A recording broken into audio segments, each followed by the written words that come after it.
Forest, Brighton. Tried to make a game of it. Forest did well in the end. I mean, they took the lead, but then got blown away a little bit and came back towards the end.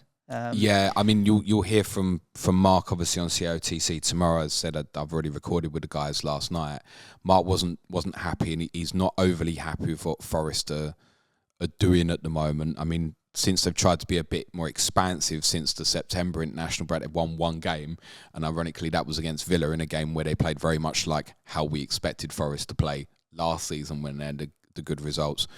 They're a little bit more open than they would like at the moment, and it probably continues. One of the interesting conversations we have on that pod is the idea that Forest might continue being a little bit more expansive and trying to play more offensive football because the league table suggests they have the luxury to do so.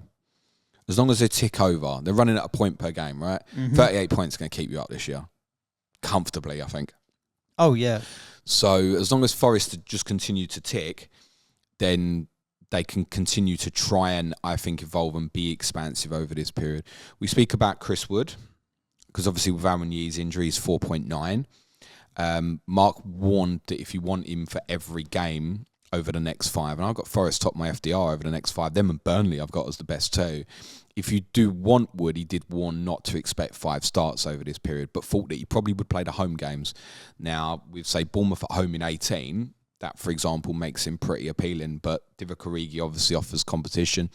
He also speaks about the possibility of Morgan Gibbs-White playing as a false 9, and perhaps Hudson-Odoi coming back into the team as well. That's well worth a listen. For the short on probably which defensive player to gamble on, Murillo's obviously fit. He will definitely play. If people are looking for, I need to know that he's going to play, Murillo will play for Forest while he's fit. The fullback area is a little bit questionable. Vlachodimos is probably going to stay in goal as it stands. What was Sangare? Ill, so should be fine. It was a big miss for them at the weekend. Because you're talking about like having stability in midfield. I was surprised to see him out of the team.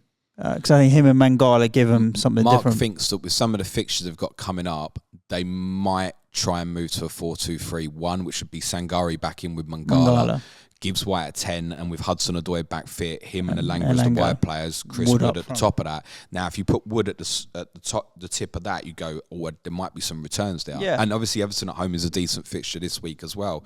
So that's why, I'd said, I can go Son to Salah and I can go 4.9 forward. The irony with that is, Dosage, if Jared Bowen's fit, I still wouldn't start him.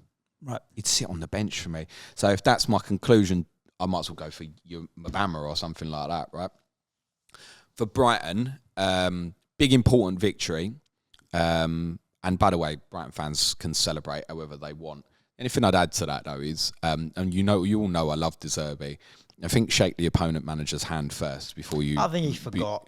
I don't think he'd done it on purpose. I think his head had gone a bit, hadn't it? It looked like... And do you know what? Rather than squaring up to people, then run to your fans, probably the right thing to do. But I do think as a manager, you have a responsibility to shake your opposing manager's hand first, or I'd say. But criticism of Brighton fans celebrating. Listen, they got injuries coming out their ears, right? They're all singing at the away end, like, stand up if you brought your boots and stuff, because they are crucified with injuries, and not helped by their captain having a mad one. Yeah. Which is the Sky conversation we'll probably have on Wednesday. It's a Sky conversation I've avoided, so I'm okay. Okay, I fine. didn't own. Oh, of course you didn't. You lucky. Didn't own. Yeah, he's gone for me. Yeah.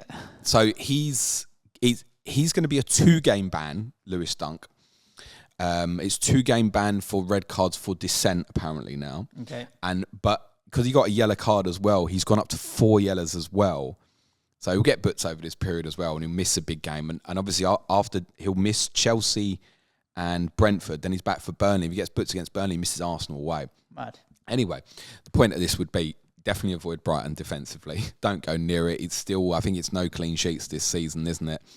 Ferguson scored, went off. Joao Pedro comes on, scores twice. We know what the capability of these guys will be if they get the minutes and play. If you're suddenly thinking, oh yeah, Pedro scored twice, that's it, he's going to play every game now. Sorry, that information doesn't exist at the moment. Mitoma can't be serious because all of us saw the video of him running out for training on Thursday. So presumably he'll be back this week, and they do need bodies back because they're running really, really light. And that's why they're just so passionate as they were at the end, right? They had to do something bright, very un-Brighton-like. You can see it again, and it's interesting that obviously Ange had quite a lot of criticism for the 9-man performance against Chelsea, and how brave Tottenham were despite having 2 men short. Look at the possession numbers for Brighton's last 2 games, would have gone down to 10 men against Sheffield United and Forest, respectively, and how madly it flips. They went behind the ball and did something very un-Brighton-like without their captain and got through it, and got the points, and good for them. They have every right to celebrate. But Roberto, be a bit nicer to people if you want a big job, right?